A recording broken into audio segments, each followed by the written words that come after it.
Douglas, aside from having to speak Great with you to see you today, again. well, thank you very much. Do you still have a coffee mug, or is it way too late in the day for that? It's a bit too late. What time is it? I'm in Prague right now, and it's 5:48, so too late for coffee for me. Got it. I don't think I got to ask you this the last time. It's still on my mind. Does anyone call you Doug? Lots of people call me Doug. Most of my friends call me Doug or Dougie. My fiance calls me Douglas. Sometimes calls me Doug. My mother calls me Douglas. Normally, people call me Douglas when I'm in trouble as well. So most people you can call me Doug.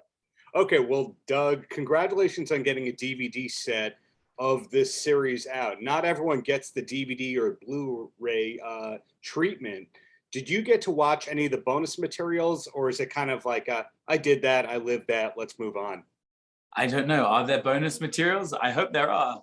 I haven't got to see the bonus materials, but if there are some, I would love to see them. I'm still waiting for my DVD, so I will wait for someone to send that to me, and then I will check out to see if there's any bonus content. When you get back from Prague, that is. When I get back. Was this? I'd have to imagine that you did a lot of work to prepare for this role to be on this show. Looking back at the footage, because when you tape a lot of interviews, people make you watch clips and they go, what was going through your mind? But was this the most challenging role that you had? I mean, every role is challenging in its own way, you know, but it was definitely up there for many reasons, trying to, you know, I'd never taken on a character that was as physically dominant as this maybe before, so that was something new. You know, that had such stillness and poise to him, because I'm a bit all over the place naturally. I'm a bit, you know, so that was really interesting and a challenge. I think just an obvious challenge of working 6 days a week for almost 6 months in like over 100 degrees Fahrenheit. That's a challenge. Also, coming out the tail end of a pandemic and the stress that put crews under, and you know, everyone having to work in this heat under those masks and stuff. So it was challenging, but it was also great. It was very rewarding. It was actually one of the best jobs I've ever done in my life. We had so much fun. We all bonded, but it also at the same time one of the most challenging, for sure. I don't know if this is a rude question, but do we know if season 2 is happening yet? Because there's no clear-cut thing. Okay, we're waiting. Rude at all? No, it's being written.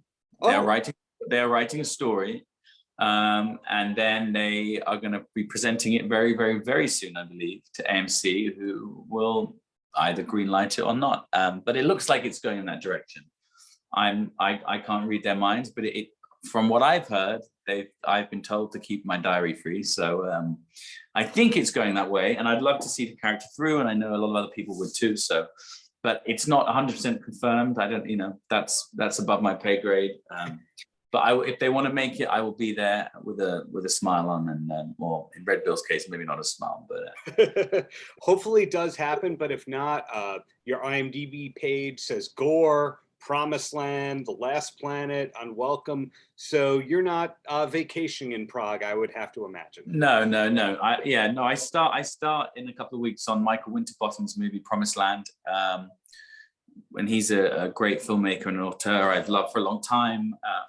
You know, he's made some brilliant films, and he works in a very specific and interesting way.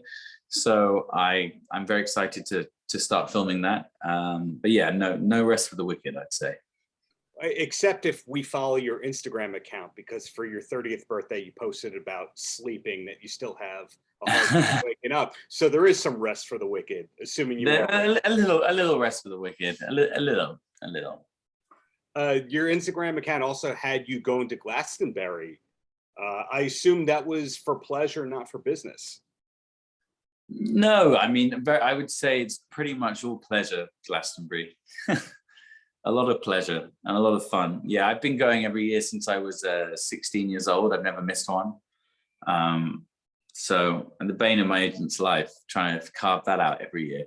And I think everyone, you know, all the actors go. So I think bane of every agent's life. Everyone's like, I will not miss Glastonbury. So it's so much fun. It's a place where people are really happy and just it's got 100 stages, all the best bands in the world, and Yeah, I love it there. It's great. Growing up as a huge Anglophile that loved Britpop, that's where the greatest bands played.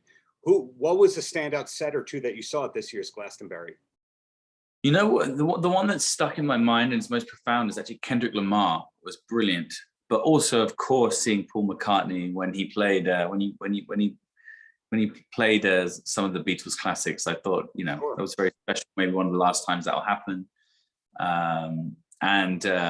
There's also a new band called Wet Leg, which I very much enjoyed. Wife loves Wet Leg all day long, as they say. Yeah, all day long on the chaise long, all day long. Yeah, exactly.